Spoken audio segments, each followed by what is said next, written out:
तो आज बच्चों हमें करने हैं इम्पॉर्टेंट क्वेश्चंस आपके साथ, स्टार्टिंग विद क्वेश्चन नंबर 8। इस पर आप स्टार लगा सकते हो, इम्पॉर्टेंट क्वेश्चन है एग्जाम के लिए। तो हमने आपको सिखाया था कि किस तरह से करना है। आपको सबसे पहले कहाँ से शुरू करना है, एडजस्टमेंट्स रीड करनी है ना। तो एक बार रीड कर लेते हैं फटाफट ताकि स्टार लगा सकें। नंबर 1 दे रखा है क्लोजिंग स्टॉक, ठीक है। नंबर 2 दे रखा है depreciate machinery by 10% and furniture by 20%। तो मशीनरी पर स्टार लगा लो, ये रहा, और फर्नीचर पर स्टार लगा लो, ये रहा।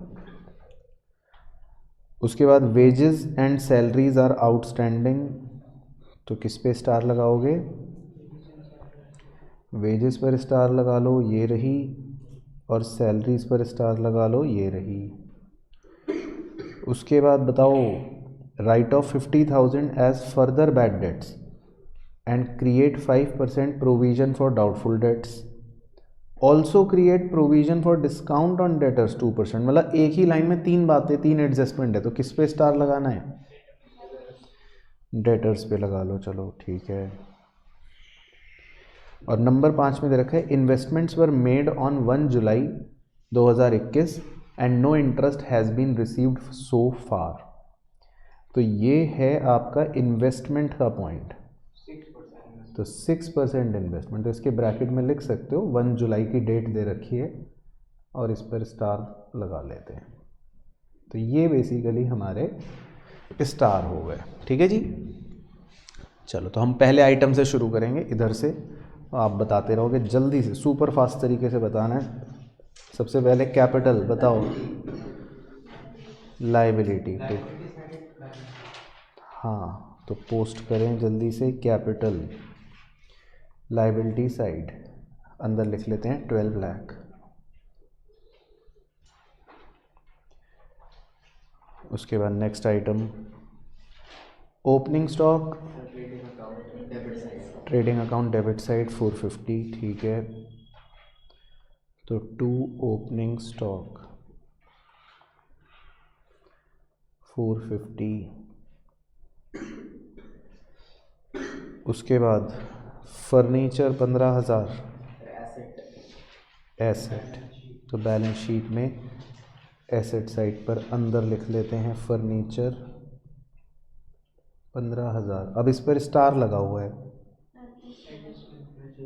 एडजस्टमेंट है। क्या एडजस्टमेंट है पढ़ते हैं, डेप्रीशिएट हुआ है फर्नीचर 20% से, तो निकालो 20%, 15,000 का कितना आएगा।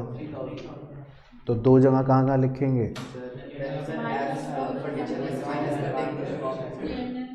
और पीएनएल के डेबिट साइड पर, ठीक। तो पीएनएल के डेबिट साइड पर लिख लो डेप्रीसिएशन, ब्रैकेट में फर्नीचर लिख सकते हो आप 3,000,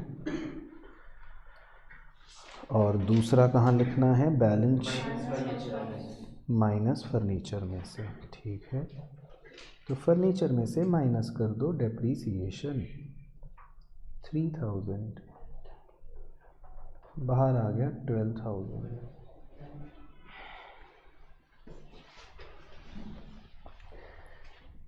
देन अगला आइटम है जी सेल्स, कहाँ लिखेंगे, ट्रेडिंग अकाउंट के क्रेडिट साइड पे अंदर लिख लेते हैं बाय सेल्स 43,50,000। उसके बाद अगला आइटम है जी परचेज रिटर्न, इसको माइनस कर देंगे परचेज के डेबिट साइड वाले उसमें से। तो टू परचेज अभी लिख के खाली छोड़ दो और उसमें से माइनस कर दो परचेज रिटर्न 40,000। उसके बाद नेक्स्ट आइटम रेंट, कहाँ लिखेंगे, पीएनएल अकाउंट डेबिट साइड, ठीक है। आई सबको नहीं पता। टू रेंट कितने रुपए, 50,000। उसके बाद जी नेक्स्ट आइटम है salaries, debit side of PNL 240। तो 2 सैलरीज अंदर लिख लेते हैं 240 और इसमें तारा लगा हुआ है। एडजस्टमेंट क्या है जी? आउटस्टैंडिंग सैलरी है 20,000 की, तो क्या करते हैं इसके नहीं ऐड होता है रिस्पेक्टिव एक्सपेंस में और लाइबिलिटी में। हाँ, तो रिस्पेक्टिव एक्सपेंस में ऐड कर लो आउटस्टैंडिंग 20,000 एक जगह तो यहाँ, और दूसरी जगह लाइबिलिटी में लिख लो बैलेंस शीट के आउटस्टैंडिंग सैलरी 20,000। ठीक है, 2 जगह आती है एडजस्टमेंट। फिर इसके बाद जी नेक्स्ट आइटम बैड डेट्स। तो ये कहाँ पोस्ट करते हैं? नहीं, मानस का गलत, डेबिट ऑफ पीएनएल। पीएनएल में फॉर्मूला होता है, लिखो पूरा लिख लो, 2 बैड डेट ओल्ड, याद आ गया? ओल्ड बैड डेट यहाँ लिखते हैं हम 10,000, फॉर्मूला तो पूरा ही लिख लो, plus new bad debt plus क्या? Closing PDD. Very good. Minus opening PDD है नहीं तो छोड़ दो। ठीक है, अभी ऐसे ही छोड़ दो, जब जो आएगा तो लिख लेंगे। उसके बाद जी अगला आइटम है डेटर्स। कहाँ लिखना है? एसेट में। तो बैलेंस शीट के एसेट में लिख लो अंदर डेटर्स 4 लाख, और इस पे लगा है तारा, तो इसकी क्या है? एडजस्टमेंट। ये रही नंबर 4। तो पहले तो दे रखा है write off 50,000 as further bad debts, तो 50,000 मतलब आपके न्यू बैड डेट्स हैं। तो न्यू बैड डेट 2 जगह लिखने थे, सिखाया था, कहाँ कहाँ? एक तो ओल्ड बैड डेट में प्लस कर लिया और माइनस फ्रॉम डेटर, डेटर में से माइनस कर लो। ठीक है, तो 2 जगह आप भी कर लो, एक तो पीएनएल में ओल्ड बैड डेट्स में जोड़ लो और डेटर में से माइनस कर लो। ठीक है, 2 जगह आ गए। उसके बाद सर फिर आगे ही दे रखा है एडजस्टमेंट उसी में, create 5% provision for doubtful debt. ये कौन सा प्रोविजन होता है? Closing PDD. तो जरा कैलकुलेट करके बताओ, क्लोजिंग पीडीडी 5% कितना आएगा?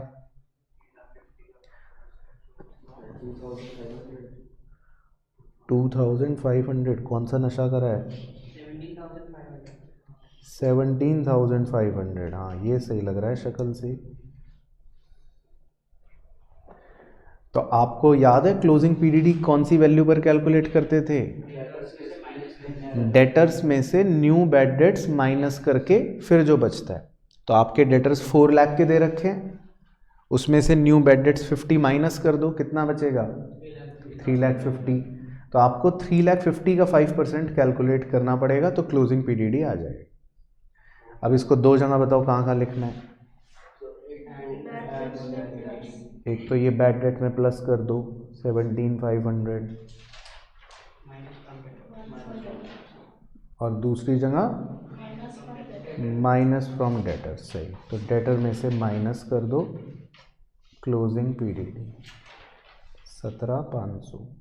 ठीक है जी। और अभी भी ख़त्म नहीं हुई एडजस्टमेंट, एक और लाइन उसने चिपका रखी थी,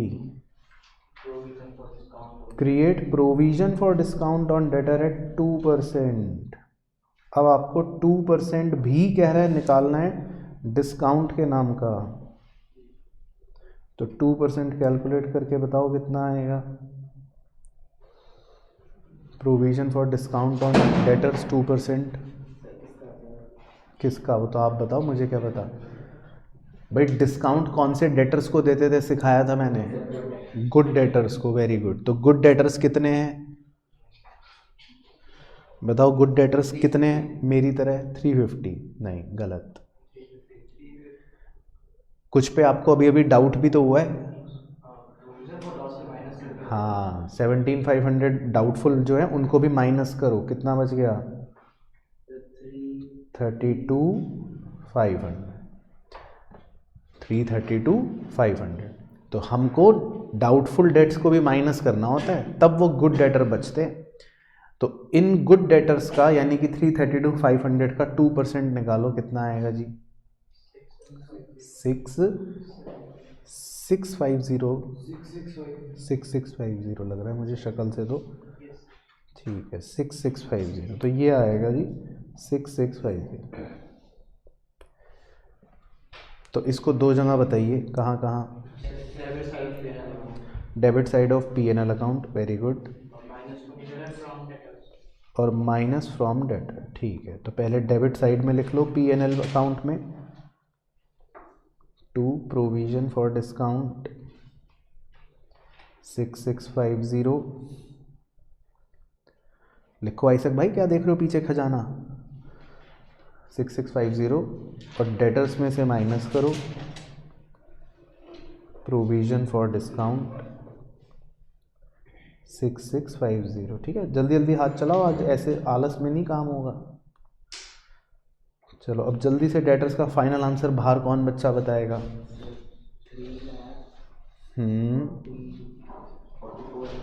गलत, सही से बताओ। 3,25,850। तो ये आप लिख लो जी, ये हमारा आ गया। तो भाई यहाँ तक किसी भी बच्चे का कोई डाउट, कोई परेशानी? यहाँ तक सारे पॉइंट सब बच्चों को क्लियर है? सबने नोट कर लिया इधर? ओके, चलो अब अगले आइटम पे चल सकते हैं। अगला आइटम है जी बिल्स पेबल, बताइए। लाइबिलिटी, ठीक है। तो इसको आप लाइबिलिटी में लिख लो, बिल्स पेबल 8,000।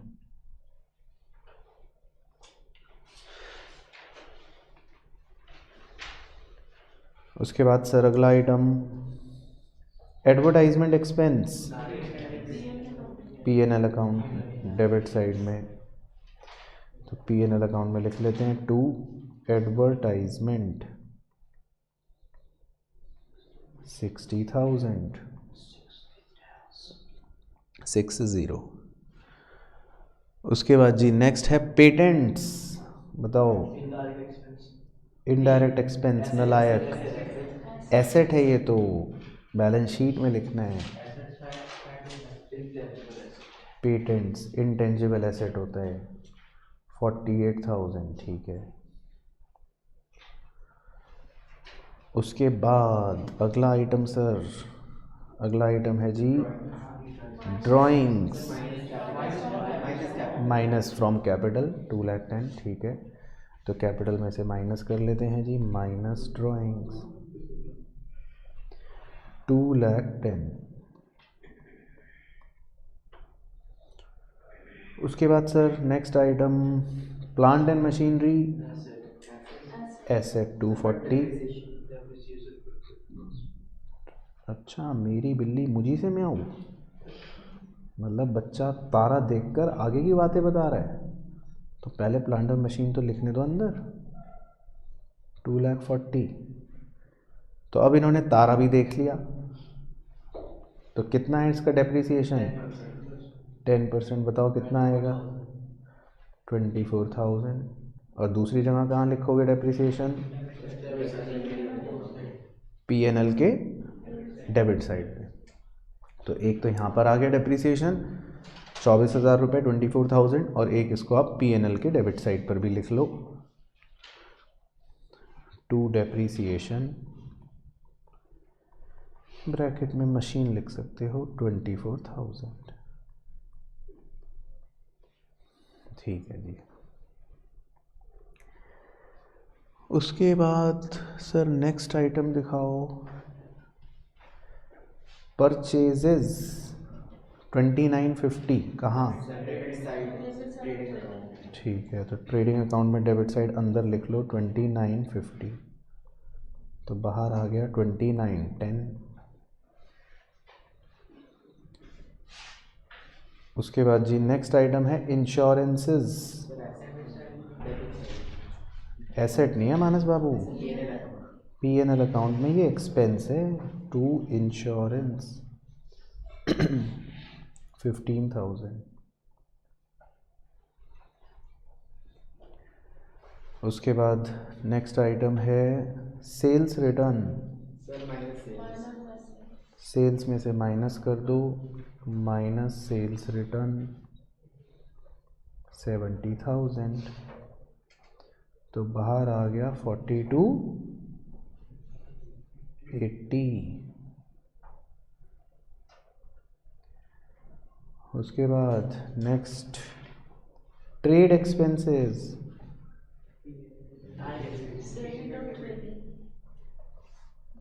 डायरेक्ट एक्सपेंस क्यों? P&L अकाउंट, हाँ। ट्रेड एक्सपेंस, ट्रेड मतलब व्यापार करना, बिजनेस करना, बेचना माल, तो ये ऑफिस में होगा ना। ट्रेड कहाँ से करोगे, ऑफिस से या फैक्ट्री से? ऑफिस से। Trade expense 20,000। उसके बाद सर ट्रेड एक्सपेंस के बाद अगला है जी वेजेस। हाँ, ये डायरेक्ट एक्सपेंस है ट्रेडिंग अकाउंट में, 4 लाख वेजेस, और तारा भी लगा हुआ है। तो तारे में लिखा हुआ था, तारा पढ़ लेते हैं। तारे में लिखा हुआ है आउटस्टैंडिंग वेजेस 50,000। तो 50,000 आउटस्टैंडिंग वेजेस दो जगह कहाँ कहाँ? नहीं, plus from the, plus in the wages. हाँ, तो एक तो रेस्पेक्टिव एक्सपेंस में प्लस कर लो, तो 4,50,000, और बैलेंस शीट के लाइबिलिटी साइड में लिख लो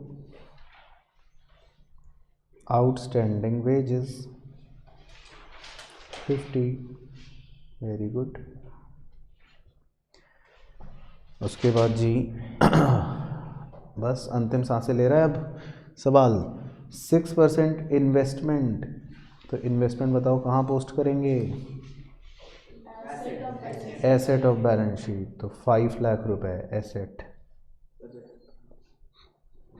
बट बाद में, पहले आइटम तो लिखने दो मेरे चीते।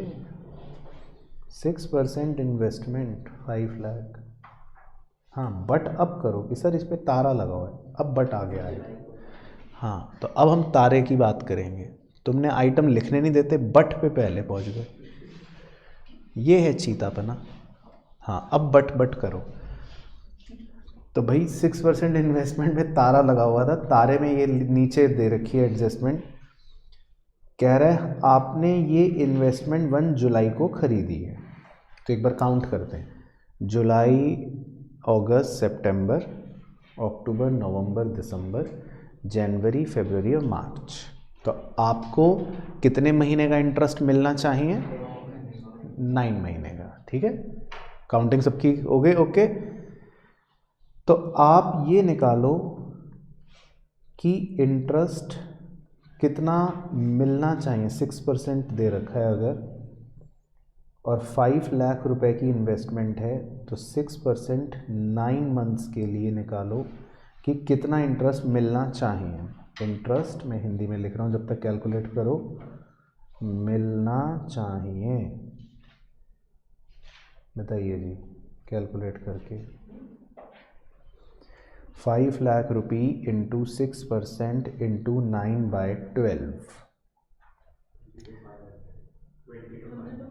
22,500। Very good. तो आपको 22,500 का इंटरेस्ट मिलना चाहिए। अब एडजस्टमेंट नंबर जो 5 है उसकी आखिरी की अंग्रेजी पढ़ें कि मिला कितना है। कुछ भी नहीं मिला, तो इससे क्या इम्प्लाइड एडजस्टमेंट जन्म ले रही है? Interest due but not receive. Very good. इसे क्या बोलते हैं? Accrued interest. इसे बोलते हैं एक्रूड इंटरेस्ट। तो इसको दो जगह कहाँ कहाँ लिखेंगे एक्रूड इंटरेस्ट को, और दूसरा प्लस इन रिस्पेक्टिव इनकम। तो इस इंटरेस्ट एक्रूड को आपको दो जगह लिखना है। तो एक तो पहले P&L अकाउंट में आ जाओ। तो P&L अकाउंट में आप लिखोगे बाय इंटरेस्ट, वो तो ज़ीरो लिख लो क्योंकि वो तो आपको कुछ मिला ही नहीं, और उसमें ऐड कर लो, रिस्पेक्टिव इनकम में ऐड कर लो एक्रूड इंटरेस्ट 22,500। तो एक जगह तो रिस्पेक्टिव इनकम में ऐड हो गया ये, और दूसरी जगह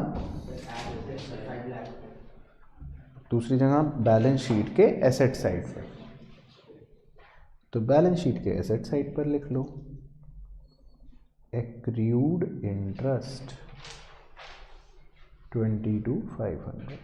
तो दो जगह ये रिकॉर्ड हो गया, ठीक है ना, इम्प्लाइड एडजस्टमेंट थी, दोनों जगह रिकॉर्ड हो गई। ओके, चलो जी, इसके बाद बस सर अब तो सांसें ले रहे हैं तुम। सवाल सन्ड्री क्रेडिटर्स, वो आप बताओ। लाइबिलिटी 190 की लिख लो। तो सन्ड्री क्रेडिटर्स 190, उसके बाद कैश 122 एसेट, ठीक है। तो एसेट में लिख लो कैश 122, और last miscellaneous income credit side of P&L, ठीक है, क्योंकि हमारी इनकम हो गई। तो क्रेडिट साइड ऑफ P&L में लिख लो बाय मिसलीनियस इनकम 12,000। चलो, तो सारे आइटम्स हो गए। ओके, अब मोक्ष भाई चेक करो कोई एडजस्टमेंट तो नहीं छूटी। क्लोजिंग स्टॉक 750, तो इसको दो जगह कहाँ कहाँ लिखेंगे, trading account credit side, okay, और दूसरा asset in balance sheet, okay. तो एक तो यहाँ लिख लेते हैं 750, और बैलेंस शीट के एसेट साइड पर लिख लीजिए क्लोजिंग स्टॉक 750। चल, तो अब सारे आंसर आपको बताने, मैं 2 मिनट विश्राम करूंगा, आपके आंसर का इंतज़ार करूंगा। तो ट्रेडिंग अकाउंट से बताना शुरू करना। ठीक है, तो टोटल आ रहा है जी 50,30,000 बच्चे कह रहे हैं, और ग्रॉस प्रॉफिट बच्चे कह रहे हैं 12,20,000। ओके, चलो ठीक है जी, मुबारक 30, और ग्रॉस प्रॉफिट आंसर आ गया 12,20,000। फिर एक ग्रॉस प्रॉफिट कहाँ ट्रांसफ़र करेंगे, क्रेडिट साइड ऑफ P&L 12,20,000। अब P&L की कास्टिंग करते हैं। 12,20,000 प्लस 12 प्लस 22,500, तो कितना आ जाएगा जी, 12,54,500। तो कास्टिंग तो हो गई 12,54,500, उसमें से माइनस करके निकालो। तो टोटल में से माइनस करके 7,38,350, तो ये आ रहा है मेरा। तो एक बार किताब वालों का चेक कर लेना भैया आप। हालांकि हमें किताब से क्या लेना देना, किताब वाले गलत करें सही करें हमारी बला से। तो 7,38,350। अब ये कहाँ जाएगा नेट प्रॉफिट, कैपिटल में प्लस कर दो आयसक भाई, प्लस नेट प्रॉफिट 7,38,350। तो कैपिटल बाहर कितनी आ जाएगी, 17,28,350। चलो तो अब लाइबिलिटी साइड करें पुरुष वर्ग, एसेट साइड महिलाएं, फिर देखते हैं क्या आ रहा है। तो कितना आ रहा है टोटल? 19 लाख। ठीक है,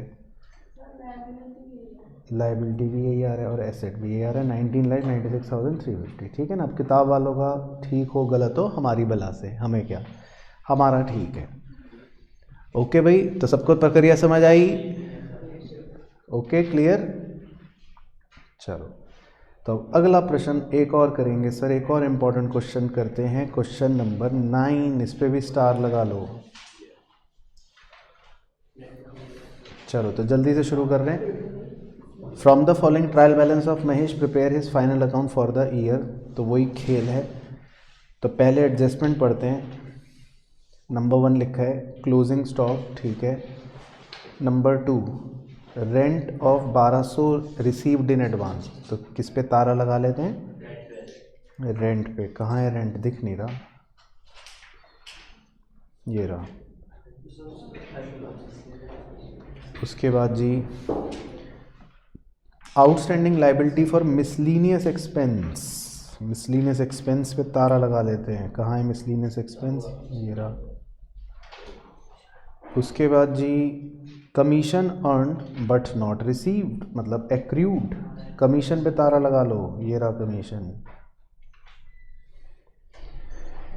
उसके बाद नंबर 5 गुड्स 2000 के प्रोप्राइटर ले गया अपने पर्सनल यूज़ के लिए, लेकिन कोई एंट्री हमने नहीं करी। तो ये तो एडजस्टमेंट मतलब है, दो जगह जाएगी, तो इसको दो जगह कहाँ कहाँ लिखते थे? एक तो परचेज में से माइनस करते थे, याद है? तो एक तो परचेज में तारा लगा देता हूँ, और एक कैपिटल में से माइनस करते थे, याद है कि नहीं? तो कैपिटल पे तारा लगा देते, तो याद रहेगा कि भाई ये बात थी। ठीक है। चलो तो बस ढांचे ढूंचे बने ही हुए हैं, अब शुरू से पोस्टिंग शुरू करते हैं। तो सबसे पहला आइटम है परचेज। तो परचेज को कहाँ पोस्ट करना है जी? डेबिट साइड में पोस्ट कर लेते हैं, अंदर की तरफ। To purchase 2,50,000। और इस पे तारा भी लगा हुआ है, तो माइनस कर देते हैं, है ना। गुड्स विड्रॉन, जो अभी अभी तारा जिस बात का लगाया था, है ना, वो एडजस्टमेंट थी। ये ली देखो, एडजस्टमेंट नंबर 5। तो 2,000 रुपये के गुड्स विड्रॉ कर लिए थे पर्सनल यूज़ के लिए, तो इस परचेज में से आप 2,000 रुपये माइनस कर लो। हाँ, अभी आंसर देख लेंगे वो तो, जो भी आएगा। उसके बाद है जी अगला आइटम सेल्स। तो सेल्स कहाँ लिखना है? क्रेडिट साइड में, ट्रेडिंग के बाय सेल्स अंदर लिख लेते हैं 5 लाख।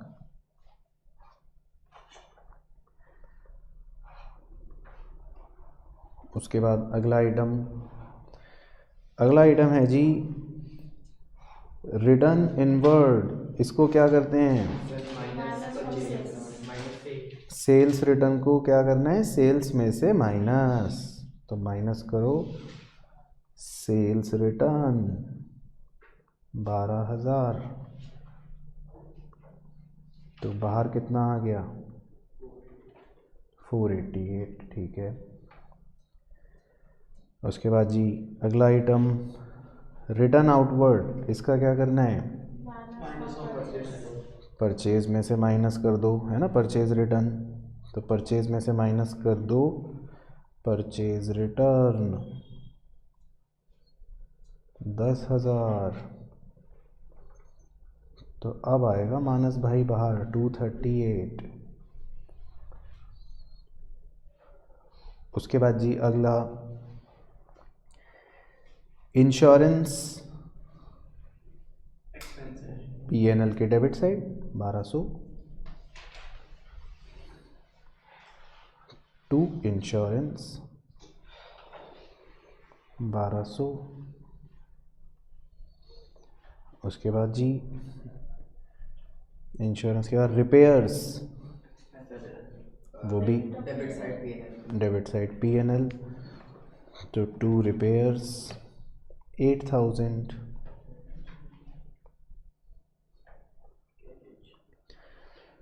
उसके बाद डेटर्स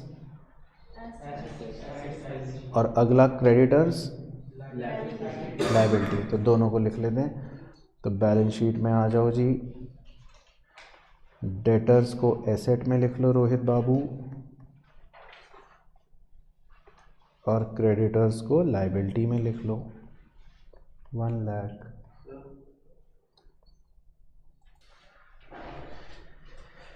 फिर इसके बाद चलते हैं ऊपर। 2 आइटम हम बीच में स्किप कर बैठे थे, पहले वो और देख लेते हैं। तो ये हाँ, एक था कैरेज। हाँ, कैरेज बताओ। Debit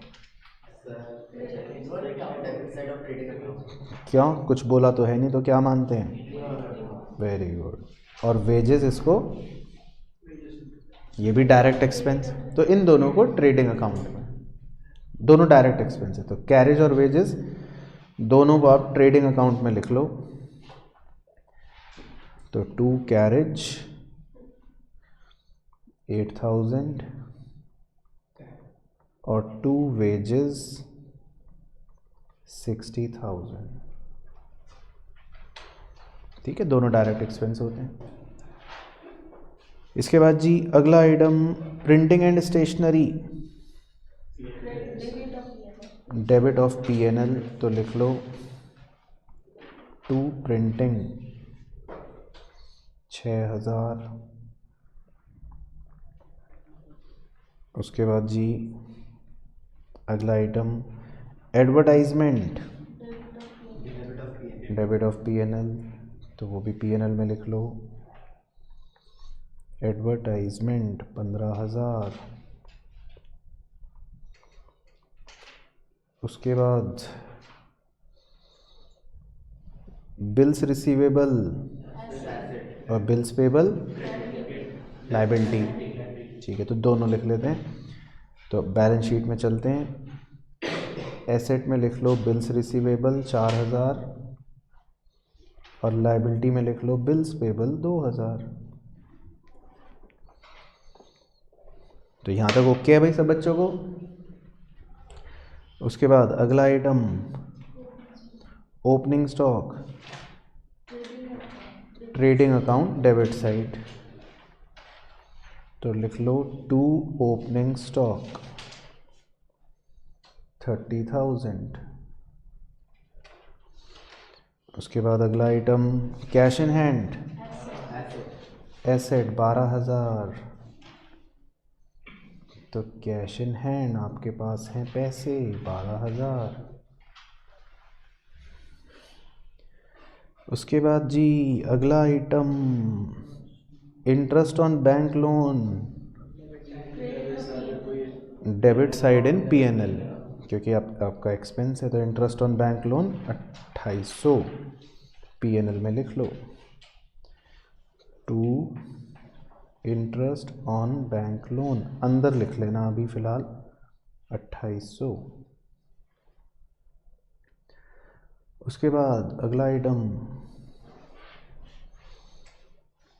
machinery 280 asset.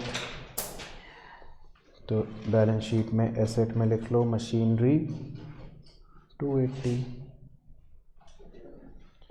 उसके बाद अगला आइटम फर्नीचर एसेट 34। तो ये भी लिख लो फर्नीचर 34। उसके बाद जी ड्राइंग्स 15 माइनस कैपिटल। तो कैपिटल में से माइनस कर दो, कैपिटल में से माइनस ड्राइंग्स 15।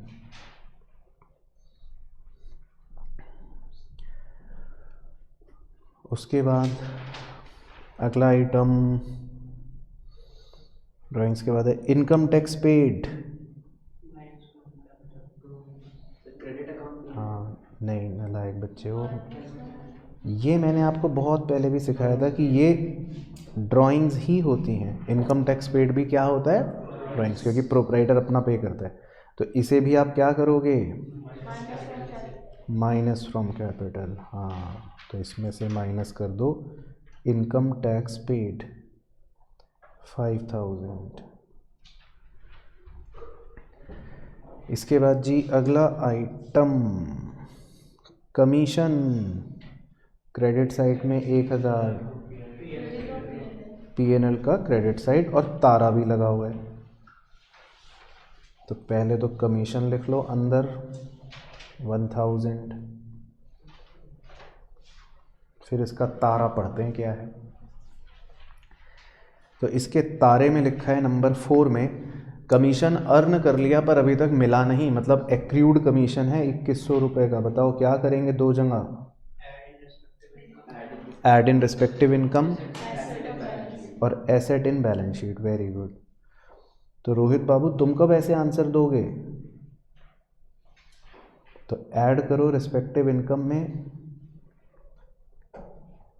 और दूसरा एसेट इन बैलेंस शीट। तो बैलेंस शीट के एसेट साइड में लिख लो एक्रूड कमीशन 2100।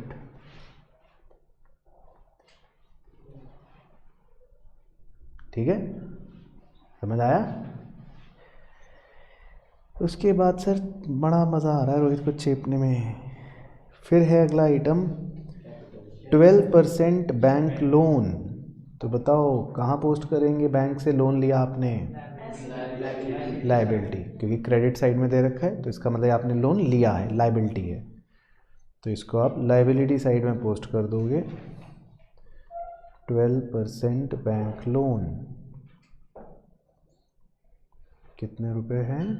30,000।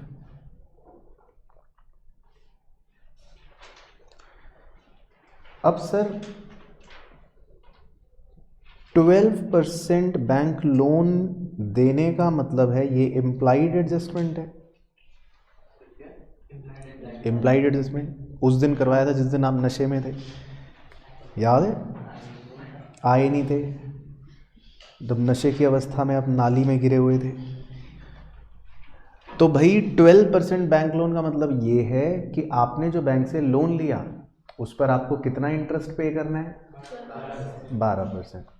तो एक बार ये निकालो कि इंटरेस्ट ऑन बैंक लोन आपको कितना पे करना चाहिए। एक बार कैलकुलेट करना 12%।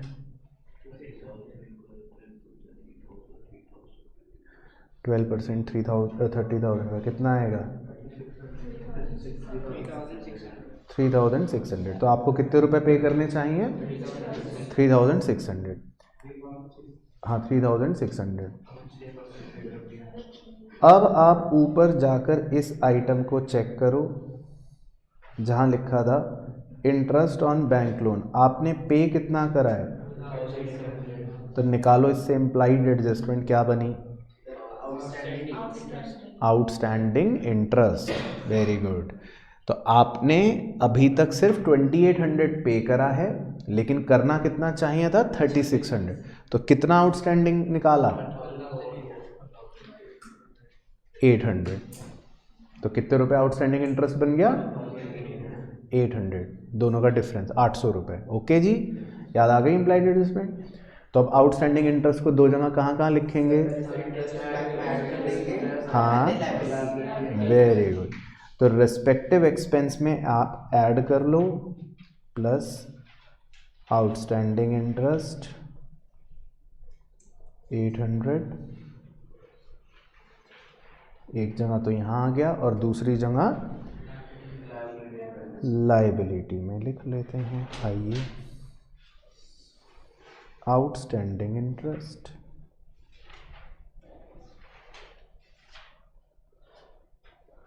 800। ठीक है, चलो तो ये भी हो गया सर इम्प्लाइड एडजस्टमेंट वाला पॉइंट। उसके बाद अगला आइटम है जी कैपिटल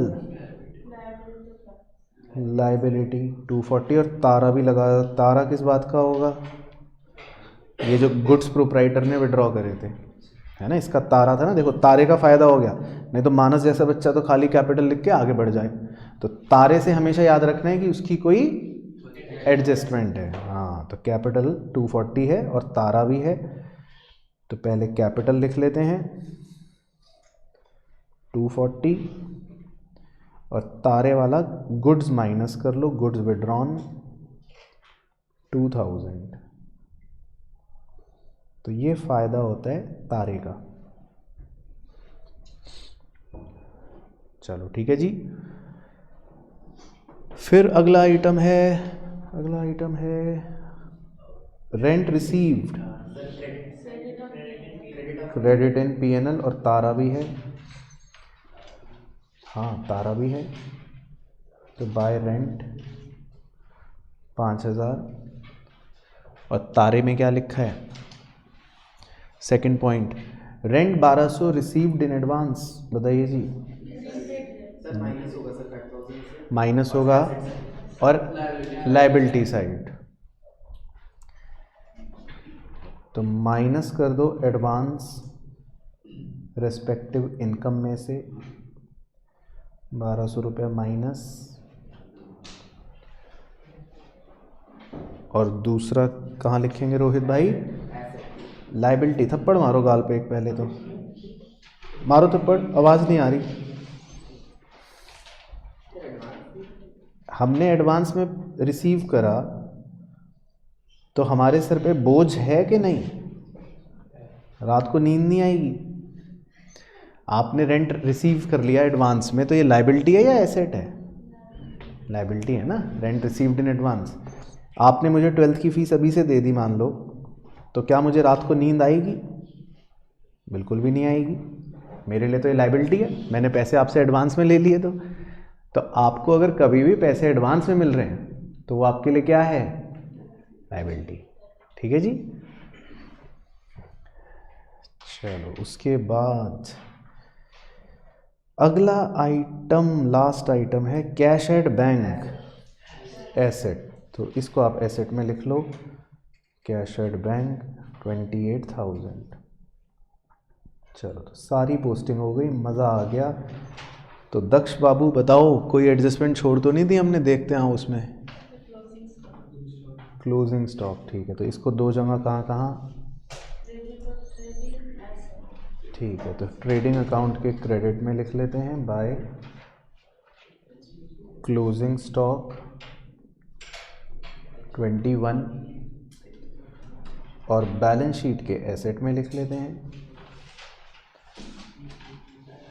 क्लोजिंग स्टॉक 21।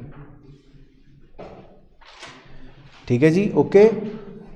चलो तो अब अपने हुनर का प्रदर्शन दिखाना है आपको, ट्रेडिंग अकाउंट से शुरू करते हुए। तो कास्टिंग कितनी?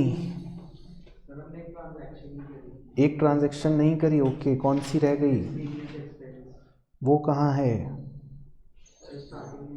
स्टार्टिंग में। अच्छा, जिस पे तारा भी था और रह गया था। अच्छा, मिसलीनियस एक्सपेंस। बच्चों ये देखो, हाथ का निशान बनाना पड़ेगा अब तो, ये बीच में हम भूल गए थे। थैंक्स टू वंश भाई, उन्होंने हमें बताया। तो मिसलीनियस एक्सपेंस का बताओ कहाँ पोस्ट करेंगे? 2000 रुपये डेबिट इन पीएनएल।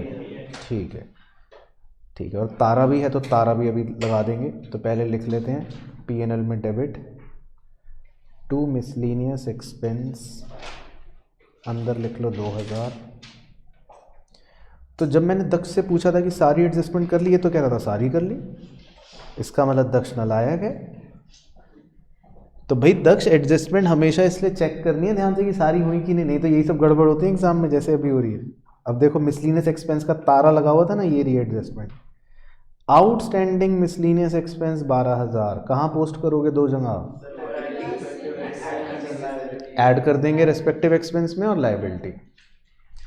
चलो तो 12,000 को ऐड कर लो एक तो टू आउटस्टैंडिंग मिसलीनियस एक्सपेंस 12,000,